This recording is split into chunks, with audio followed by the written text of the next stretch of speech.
Hello everyone, welcome back to another video. In this video guys, I'm going to show you how to fix depth effect is not working on iPhone and iOS 16. So if you have this problem in your iPhone after the new update, then I'm going to show you how you can fix this problem. So let's get start the video. Before we start the video, hit the like button and subscribe to the channel for more upcoming videos. So the first step is make sure that your iPhone supports the lock screen depth effect. So make sure that you have updated your iPhone to the iOS 16 version. And the next step is check if you have enabled depth effect on your iPhone. So for that, hold on to the lock screen and click on customize, then click on your wallpaper and click on three dot, and as you can see, make sure that you have this option and it's enabled. So if it's like grayed out, that means you have unsupported wallpaper, right? And the next step is remove any widgets if you have added on the lock screen.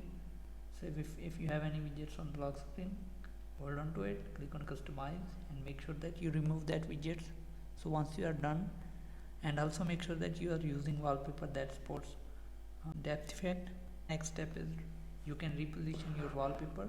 So if you have a wallpaper that supports depth effect, then make sure that you reposition that wallpaper and then simply enable the depth effect. Now as you can see, it's working. So if you zoom in, it will not show you the depth effect. So you have the reposition your wallpaper to make sure that it fits.